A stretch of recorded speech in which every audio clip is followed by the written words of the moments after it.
Oh, wow, that was quick. How you doing, everybody? Welcome to the Rhody Sports Show here on Fans Only Sports Network. You can find us at Fans Only Sports with a Z.com. And yeah, we've had a little bit of a break here for the Rhody Sports Show, but we're back.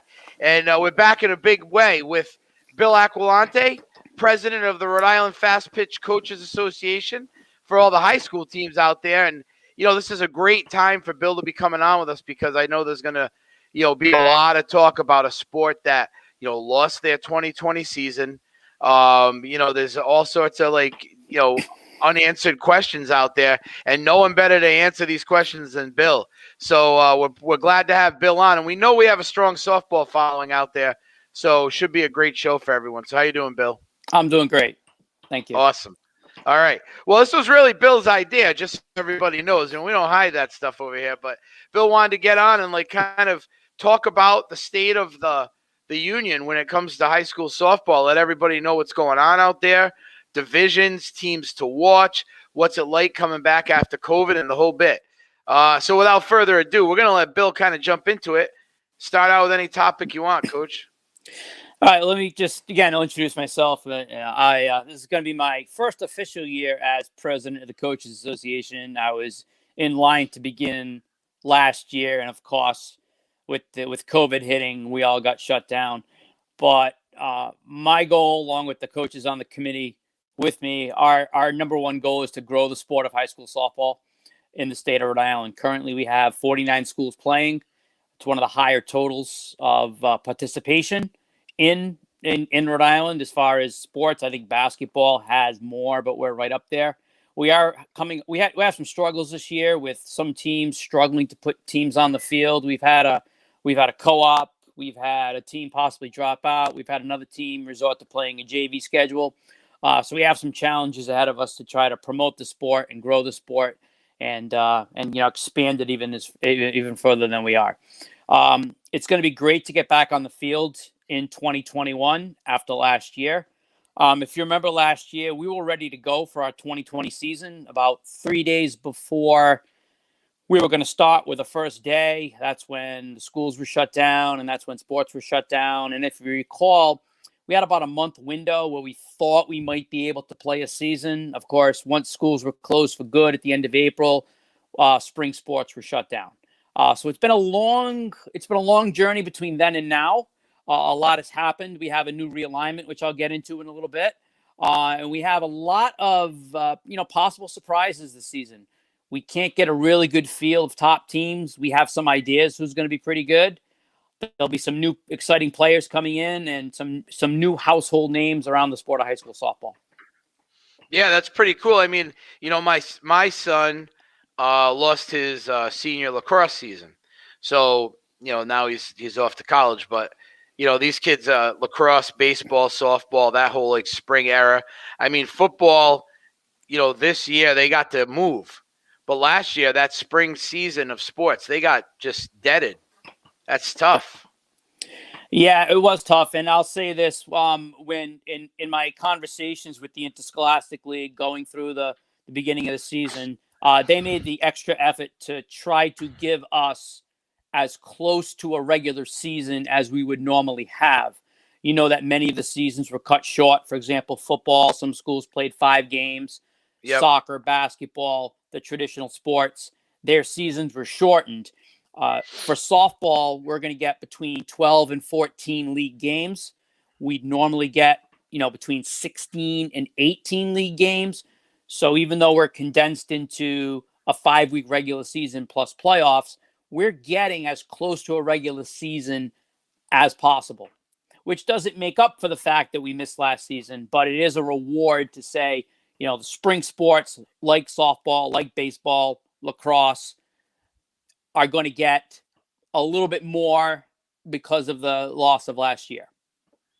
Right. Well, I wasn't sure about that because people had brought that up, that, baseball, lacrosse, softball, because now wrestling is pushed into your realm, but baseball, lacrosse, softball, they should get a full season. I mean, time-wise, it's tough. Again, we operate in the parameters of the school year. the school year ends on June 25th, so there's no way to push it out past that, and it becomes, you run into difficulties if you're going to run a regular season or a playoff past the June 25th date. But the extended school year will help us. It's you didn't want to see a sport not have a season. You did not want to see girls lacrosse. Girls volleyball not have a season, or football not have a season. So it's the best of what could be done. I like the idea of 13 games at least. We're going to have to deal with weather possibilities, quarantine possibilities, which might cause a shortage of games. But we're hopeful with the weather being good and, like I said, the warm weather and more Rhode Islanders being vaccinated and cases going down, that we shouldn't have to worry as much about a possible COVID type quarantine for any of our teams. Well, that's what I was going to ask you. So, we cover obviously all the high school sports. So we were very busy during hockey. I mean, hockey season was short and they only got 9 games plus playoffs. But they didn't have too many COVID problems. Right? At the very, very beginning of the season, there was a little. Throughout the season, not really anything glaring. But then playoffs came and boom. And I mean, they lost their Division I state finals, the championship series done. And then football came, and football was a mess. I know everyone did what they could. It was just tough, I think, because of the probably the size of the teams, made it tough. But we had one game where we had 6 games scheduled one weekend, and we only ended up broadcasting 2 games because 4 teams got canceled. I know there was some teams that didn't even get a home game this year because their team kept getting quarantined. So, it was tough. I mean, now we got spring season. They're going to relax on the masks. They're going to relax on the attendance. So what do you think about that? I mean, you don't think that there's this possibility that, you're going to run into the same problem, or do you feel like your sport in particular is probably set up to be in a better position than that? I mean, you all sit in the dugout, right? We do. There are going to be some spacing protocols. We can extend our bench area out into, out by maybe an outside part of the field, depending on how your field set up as well. My home field at Lynham School has a very small dugout. Some other schools may have small dugouts as well, but players can sit in other areas of not just the bench, but nearby. Our sport is set up to be pretty safe. There's not a lot of close contact. There's some batter, catcher, maybe runner at first base, first baseman. Outfielders are out there by themselves. Generally, base runners are out there by themselves. We're out in the fresh air and the sunshine. I've been reading. Believe me, I'm not a doctor or scientist, but I've been reading that the likelihood of spread is less outside. But it's a matter of what kids are doing when they're not playing sports that would cause cases in the home, work, etc. Right. All right. I agree with that. No, I could see that. But to be honest with you, I obviously am a proponent. I want everyone to play, and I don't want to see kids have restrictions, and I don't want any of that. But I also think it's worse when your kids are getting ready. You practice all week. You go get ready for your game, and then it gets canceled the morning of, and that happens. So I mean, I'm hoping that it doesn't. But just so you know, every coach in every sport says, "Oh, it's not us. We're set up better than that. We're not that sport. That's some other sport. It's not us." And then boom, they all get hit. It's tough.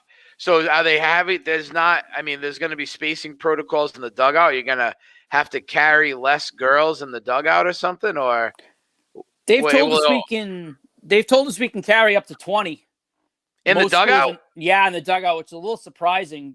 Most schools aren't going to carry a varsity squad that big. So I don't foresee too much of a problem there.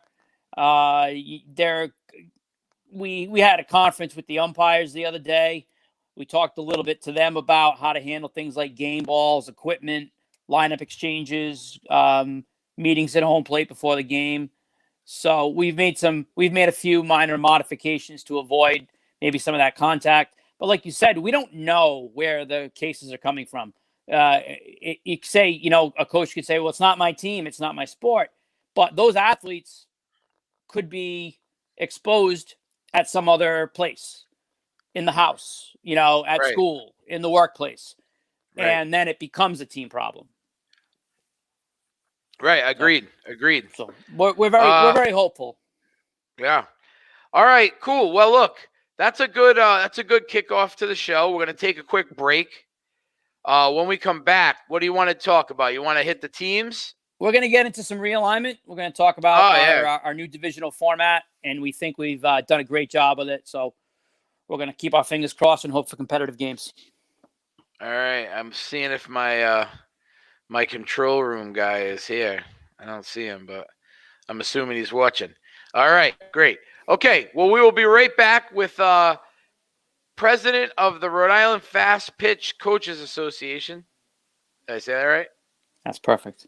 Why has it got to be so long? Bill Aquilante.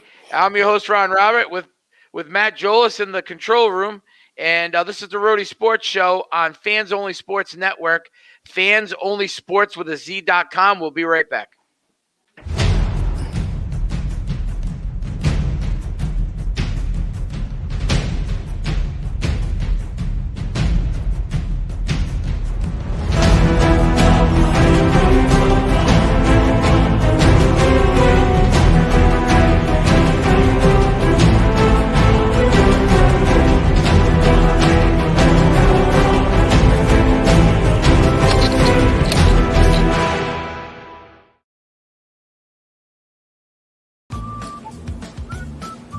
Go buy the Cucina de Catharina pasta sauce.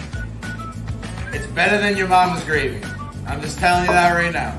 Go ahead and fight me on it. 5.0. You're not going to get a better sauce out of the jar from a store than Cucina de Catharina.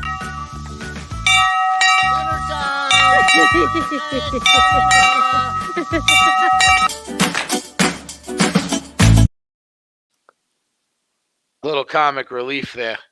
I enjoyed that commercial. Yeah. Oh, there's a whole Matt. There's a bunch of them. You can throw some more in if you want. There's like 5. The main commercial's so long. All right, guys, we're back with Bill Aquilante with Rhode Island High School softball, president of the Coaches Association, and Bill is going to go over some realignment stuff that we're going to talk about, and again. A lot of this might be new to people who haven't seen softball in high school since 2019.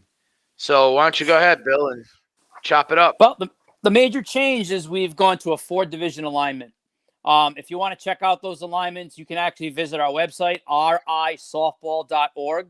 You can click on the standings page, and you'll see the standings all ready to go. In addition, we have some schedules. I want to send a shout out to Henry Coleman from Mount St. Charles who put the website together for us. So part of the decision was made to go to 4 divisions. Many of the coaches in the softball community have been pining for a 4-division format. We understand there could be some criticism being a small state, having a 4th division, but I want to reassure everybody that the purpose of this is not to give out additional trophies. The purpose of this is twofold. For number one, to create a developmental division for schools that do not have traditional programs, recreation departments, or middle schools. So a lot of the Providence schools, some of the urban schools like Central Falls, Pawtucket, simply do not have recreational programs where girls are learning the sport of softball. Because of that, we like the idea of having a developmental division, which we're going to use as Division 4 this year for that purpose. We have some modified rules in Division 4, including a 2-hour time limit, limit of runs per inning, again, to try to teach the sport and develop the sport. Now, with that being said, we still feel like we had the need for a traditional top Division 1, league for the top schools, some of your private schools, etc.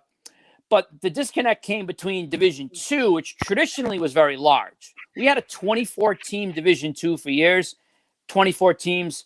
I don't think is appropriate for a single division. The schools don't get to play each other all the time. You're only playing half, etc. So we went to a Division II and a Division III, and we feel that this is going to create a more competitive balance among those schools. We did a study a couple of years ago. We found Division II, we had a lot of blowout games. We had 20-0, 25-1, things like that, where nobody's benefiting from that. So we're hoping that these balanced divisions are going to create more competitive games, more schools that have more competitive games, and hopefully generate more interest. All right, that's phenomenal. Now, who gets to pick who is in the developmental league? Well, RIIL uses, I don't want to use the term developmental. That's my own kind of jargon for it. The Interscholastic League has a formula, as you know, that drives the bus on all realignments. So the thing is, though, I don't want to cut you off, but the thing is it? So what if you have a team? So are they going by enrollment in the school? Enrollment's a small part of it. There are several factors: record over the last 2 years, over the last 4 years, etc. Playoff success. The cards fell right where the schools we wanted to be in Division IV fell into that division. And if a larger school or a school that's more traditional fell into that Division IV area, we asked them to move up to Division III. And generally, those schools would agree to do it. It's harder to get a high-ranking Division II team to make the jump to Division I. But it's an easier sell to take, a lower-ranked Division IV school that maybe shouldn't be there and have them move up. Problem we ran into a few years ago, let me just kind of explain what Division III would look like. We'd have some of the Providence schools, your Central Falls, your Shays, schools that are learning. Some of these girls learn the game on day one, and it's a big learning curve for them. But sometimes we'd have a school in there that doesn't belong there. So we'd have a school that has a traditional program that's maybe run into some problems with their program. They go drop into that Division III. There are no competitive games. Yeah, they beat them all up. Right, and then they're not really improving their program. They're just beating up schools that don't have experience. So figuring a school, my school kind of fit into that. When I arrived at EWG, we were placed in Division III. We got out of there after 2 years, but the second year we did not belong in Division III. We would have had a hard time competing with Division II teams, but if there were we could move up that one division, we would have been in better shape to compete. Right. Okay. So it's just basically by the same formula, and luckily, those right schools fell into the right place. That makes sense. I also know that it's hard to, where I see this alignment thing happen, a lot of times is, I saw it in hockey a little bit, but lacrosse, boys lacrosse, the last season they had, 2019, there was a lot of shifting. And Portsmouth and East Greenwich came down from Division I into Division II because they were losing a lot, and they were beating the crap out of people. It's almost like I feel like, in my opinion, 2 years isn't long enough because public schools rotate their kids in and out so much. I don't know if 2 years is the right number. That's just from seeing what I've seen, I would think it would have to be a longer period. Maybe 4 years. Maybe I know you have some 4 year. You said that, but maybe we did have we had a 4 year alignment. What was happening if a team, you're locked into the formula. So let's say we had a Division II team, a public, I'll use a public school because we do have different challenges being a public school. If if a school had a particularly good group of players who had great success at Division II, those players graduate, that school's now pushed up to Division I on past performance. If they're going to have a lull in talent coming through, now they're 4 long years of kind of being on the wrong end of some scores. And the 2 year alignment does allow for more up and down. Ironically, this year's alignment's only for 1 year because of the way the COVID was, and so last year would have been So last year would have been the first year, but it doesn't count. So this is the second year kind of type thing. Well, the way it was explained to me was last year would have been year 2 of the previous alignment. But the league wants to keep everybody in the same calendar year because we didn't know. We skipped a year. Oh, all right. So this is yeah. technically year 2. I don't mean to yawn. I'm sorry. Yep. That's okay. All right. Yeah. No, So it's a slippery slope. It's controversial. It does draw a lot of arguments on social media and within the schools. So, it's a battle. I've done the realignment twice. I've been on a realignment committee. It's not easy. It's not easy. We really try to have more schools be happy with their placement. Unfortunately, it doesn't always work out. Some schools have to move up. No, you're not going to make everybody happy. That's in any sport. And not for nothing. I spent a lot of time around softball. A lot. And, you're not making those parents happy. Not all of them. It's basically impossible. Yeah. Sorry. I can say it. You can't. You're the president of the Coach Association. I'm just a show host. I'm just telling you. I definitely know. And, obviously, parents in all sports have, a lot of them have a strong opinion and they're opinionated. Softball's tough, and especially softball coaches. But again, like I said, I've seen, I've seen it where, you have coaches that want that kick and scream about getting their teams pulled out of D1 down into D2 just so they can go kick everyone's butt. Yeah. Right. And then there's guys in Division 2 who are sitting there, winning it every other year or every year, or they make it to the finals and they don't want to go up. So, that's every sport. That's every sport. That's every sport. Yeah. That's every sport. Well, my plan for next year is if I identify teams I think where they should go, and I'll just reach out to the coach and say, hey, what do you think about being in D1 this year? What do you think about moving up this year? Right. And then at least I asked. Right. At least I asked. And then if they say no and we can't force them, well, try not to go undefeated. Because then it becomes a bad look. Right. That's a bad look. You tried to do it. You refused. So I get it. I mean, I'm not trying to, it's obviously every sport. I'm not saying it's softball. Right. But I've seen it in every sport where, it has a lot to do with the head coach. I mean, honestly. Some are under pressure to win, Right. But girls don't care what division they're in, a lot of them. They want to play. They enjoy the sport. They don't care. They're Division 2, Division 3. They're fine. I mean, that's some of them. And then there's the other group. Yeah, you don't have to, don't worry. There's only a few people watching right now. But this is what happens this is what happens with this show is you'll get some people watching you live, and then in the next 2 days it goes viral. Yeah. Everyone goes, "Oh, did you hear what Bill said on the show? You see hear what Ron said about the parents?" Well, you have to, if you're going to try to do something the right way and do the best for the sport, you're going to get criticized. And I understand that. Yeah. Some will criticize maybe the way I feel about alliance. Like I've said to some coaches, it's great. You don't want to go up. Try not to go undefeated in Mercy Rule, everybody, because it's not going to be a good look. Right. And it does. Some teams will struggle going to the next division. And I'll tell you something about softball. And we kind of maybe touched on this a little earlier. A freshman pitcher can show up at your school and completely change the dynamics of your program.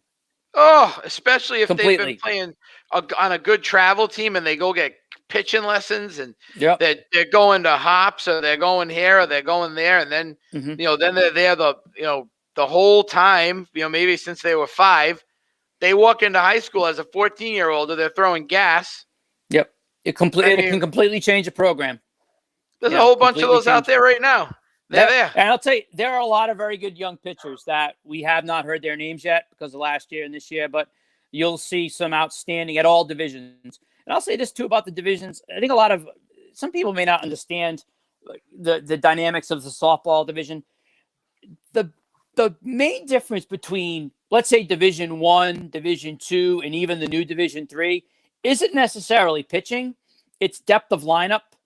So a Division 3 school may have a pitcher who's the same quality as a kid at a Division 1 school, But the difference is at that Division I school, the defense is going to be better.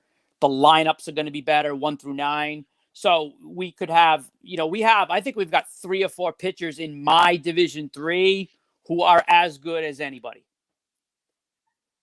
Difference is if they pitched for, let's say, a Coventry, a LaSalle, a Cranston West, there's a lot more depth in the lineup. There's a lot better defense.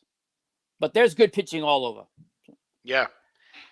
So I want to touch on one more thing. Then we're going to take a break, and then you can come back with your top teams you wanted to talk about. But something I wanted to bring up, and we talked about it briefly before we came on the show, was freshmen who lost their – you talk about freshmen that can make an impact, right? Anyone who was a freshman last year didn't get to play. So now they're technically a sophomore going into their first high school season, and it's already nerve-wracking as it is because there's a lot of kids out there trying out and doing whatever you're doing. And, you could say, yeah, well, it's tough for a junior. They lost their sophomore season. But most of them played their freshman season, so they got one season under their belt. It's tough for a senior. They lost their junior. They got a couple seasons under their belt. It's not as tough for a freshman right now because they know they're a freshman. They're walking in there, and that's what they are. They're a freshman.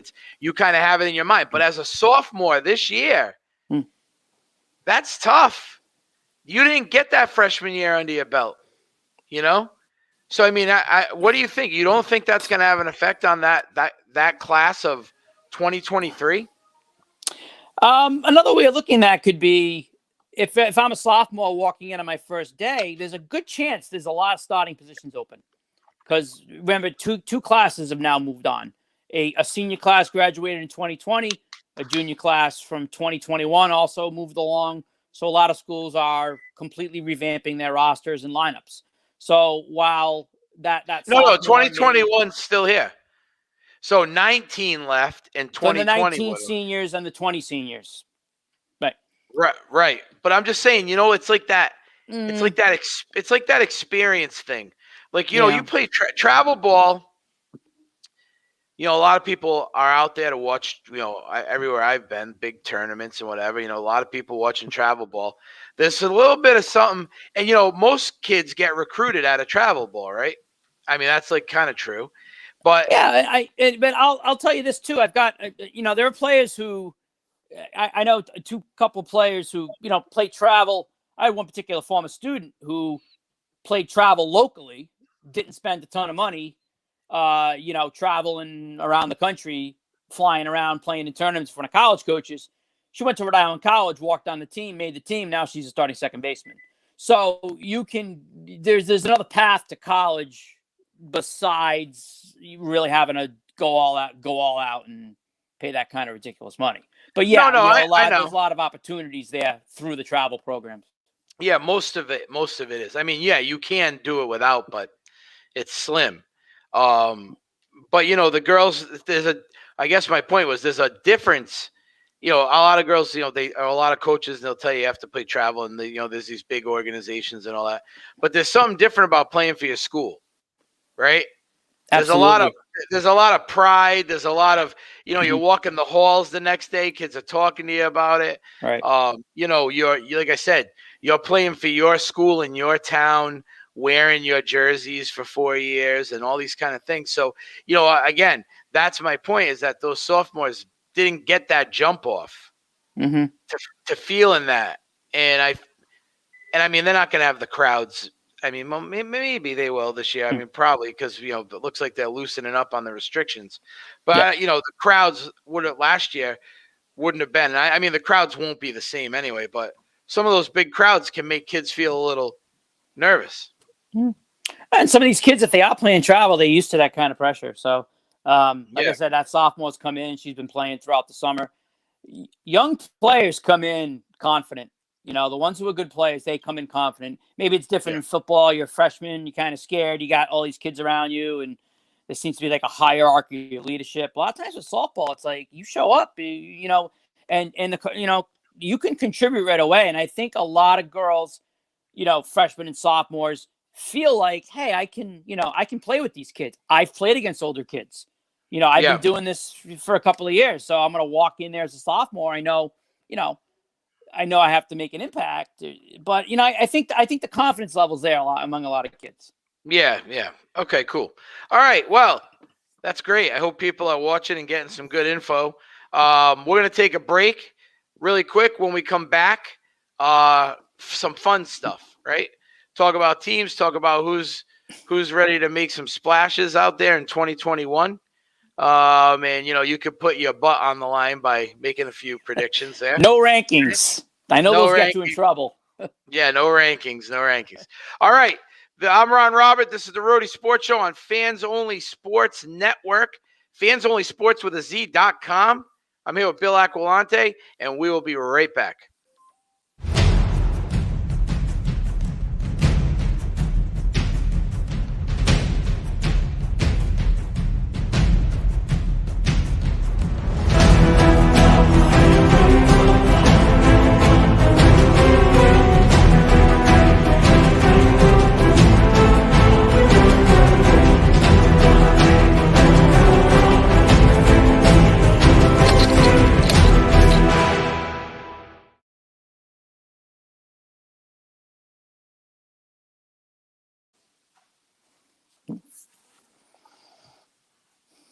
So am I going, Matt?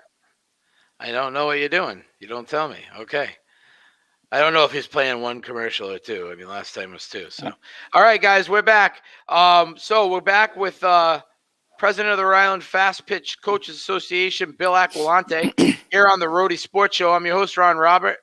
Here we have Matt Jolis in the control room, and we're going to finish this puppy off with, some teams to watch out for in all divisions. So you got 1, 2, 3, and 4. So, Coach, you're on the hot seat. You got 8 minutes. I get 8 minutes. Well, let me preface this by saying there's a good chance I'll be deadly wrong about a lot of these. No. You can't do that. You can't say you're going to be wrong and then just say it. You got to. All right. Come on. I'll give you 2 favorites and 2 sleepers. How about that? Oh, man, you took the political route. That was all right.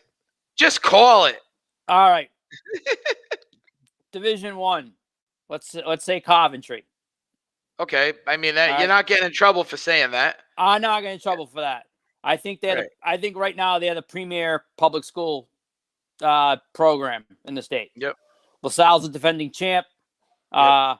I wanted to shout out St. Ray's in North Providence. I think they're pretty deep. I think they can make some noise this year. Okay. Mm-hmm. All 11 make the playoffs in Division 1 this year, so that's going to be curious. So one bad day, somebody's out. So you never know. Division 2. Wait. Let's. So we were going to do top 3, but you went top 4. Well, I did the champion and then a couple of sleepers. Wow. You are, listen. You're in the right position. Well, you got to be a politician a little bit here. You're in the right position. You got all right. So you said LaSalle's the returning champ, but you think that Coventry's the team. I'm gonna pick Coventry. All right, you think Coventry's the team to beat, and then you think North Providence and St. Ray's are St. Ray's. Okay, have potential to make some noise. All right. Okay. Based on St. Ray's is a good young team. They were young a few years ago. They're all stuck together. A lot of them are seniors and juniors now, so I kind of like that. I just think Coventry just cranks out kids left and right. Good pitching, good hitting, and you can't always count out the champ. So, right. Okay, so there we go. All right, Division 2. Division 2. I'm gonna go with Bayview. I think they've got elite pitching. I think they have elite depth in pitching. I think they go maybe 7, 8 deep at least in the lineup, and I think they're going to be tough to deal with. Any mention of Division 2, you have to talk about Situate and Haley Venturini. Best pitcher in the state. I think she's the best player in the state. She, if she's in the circle, Situate is going to be favored to win. Situate just had to figure out the supporting cast around Haley. They almost won the championship 2 years ago. She's a senior. And then if you've ever seen her pitch live, it is just, it's fun to watch. I've seen She her. carries that team. Yeah, it's unbelievable. But I'll still say Bayview. I'm going to point out. So my two. Can a defending champ be a dark horse, or am I really hedging my bet there? I mean, you're hedging your bet, but go for it anyway. It's too late. You're already in the hole. I'm already in the hole. So South Kingstown Yeah. was the defending champion, and they've really built a solid program down there. And I just don't see any reason why that not going to keep filtering through. And I also like Tollgate, not because just I work there and teach there and have students who are on the team, but I think they're going to do some good things in Division 2. But I'm still going to pick Bayview. All right. Okay, D2 sewn up. All right, D2 sewn up. I Division 3. I can't believe you picked Tollgate. That is a pink hat hometown That's pick. pink hat. Yeah, I got to. And I just teach there, So No, I know that. I mean, yeah, I don't know I forget who the softball coach is there now. Yeah. We work together. We're in the same department. No, who's the coach there now? Oh, yeah. Right. And we used to teach next door from each other. I knew the previous coach really well. Okay. She was in my I didn't go to Tollgate, but we just we're the same age, so we used to know each other. But yeah, they always had a good team. Always a good team there. All right. Division 3. I am going to go with Pontiac. That's not a hard pick. No. Why are they in 3? That's what I want to know. Their pathway program is almost private school level. They were in the old 3. They had agreed to move up to 2. Yeah. We were going to have 2 last year. We were going to have that big Division 2. Yeah. The numbers put them in 3. We'll revisit it after the season goes. I know a few players that play there that they're pretty good. It's going to be that's our first game, and it's it's going to be a challenge. Yeah, we like challenges. The other team I like is Burrillville and North Smithfield have co-opted due to numbers. Right. So they have who's that? The Stink? No, who's that? Oh, Storm is their travel team. That's actually there, Smithfield. Right? North Smithfield. They have a lot. They had Rampage up there for them. Rampage. That's what it was. They've got 2 or 3 good pitchers in that program now. So that's gonna be a tough one. Again, both schools struggled for numbers. Yeah. They put together a co-op, got approved. It's gonna be a good product. It's gonna be a real good product. Yeah. Burrillville puts out good athletics. They do. So I think it's a 2-horse race there. So I won't go any further with that. Why? You don't want to put your team in there? I can't put. Well, no, because I don't want to put too much pressure on my team. I could just throw out random schools. You don't care about putting pressure on everybody else. Wow. Yes, exactly. Yeah, they know Coach, this is the best part of the show. Yeah. This is great. You want more teams now? No, I'm so glad we did this though, because you're fantastic. This is great. All right, keep going. All right, well, I'll put the pressure on Mount Hope and West Warwick in Division 3 too. I think they're good programs. I think they are too, and I would not disagree with that. Yeah. Brian Palazzo from West Warwick, good friend of mine. I just told him I'm gonna put the Kabats on you. I'm gonna say you're a good team. So no pressure. So all right. Division 4, grab a coin. I mean, I don't know. I do know a couple of things. I know that Block Island always puts together a good product. Yeah. And they're a school of maybe 20 females. I think they're required to play all their sports. Right. And I'm not even kidding. I think they might be required, but they jump from soccer season to basketball season to softball season. And they're organized. They play well. They play hard. They overcome travel. I mean, they'll jump on a ferry and go to Providence, play a game, and it works in their it works advantage to them too. Teams from the city will jump on the ferry on a Saturday morning and play a doubleheader. Yeah. And sometimes those players coming over on the ferry, might be a bad ferry ride. Some of them turn green, and then, advantage Block Island. Yeah. So Advantage Block Island. advantage Block Island. Matt and I actually did our first Situate basketball game. Right, Matt? You're in there? I can see you. Our first one was Situate Block Island. Now, I think Situate won, but Block Island played. Like, they came to play. I was shocked. Yeah. Yeah, they have an outstanding volleyball program, too. They're good at everything. They're just whatever they do, they're doing it right. I'm gonna put them. I'll take them as my D4 favorite. Okay. And they're based on school size. They're based on school size. I know Central does things very well. I know they do. They do one of the better coach teams you'll see. She does a great job at that school. But again, they don't know. How is Central in 4? There's no recreational programs. Oh yeah. Yeah, there's just no recreational programs. They have good numbers. Classical has good numbers. But remember, it's in the city. There's not a lot of recreational programs. Right. And I'll tell you that they do a great job with those kids. Those girls work hard. They're learning the sport on the go sometimes. Learning to pitch. You imagine learning to pitch. Yeah, how are you doing that? Learning to pitch on the go in high school. Yeah, but they do it. They do a great job. But again, I'm gonna go Block Island because I just think that they're always competitive. And as long as they don't get seasick, they're not going to get seasick on a trip to the mainland. So if they get a home playoff game and someone's got to go there and the seas are a little choppy, might be a tough time. Right. Okay. Well, that's it. That's all we got for tonight. I mean, that was you ended it on a fantastic note. I have to say thank you for that. That was fun. All right. Yeah. Now, what's just, in case anyone was watching, first day of games is?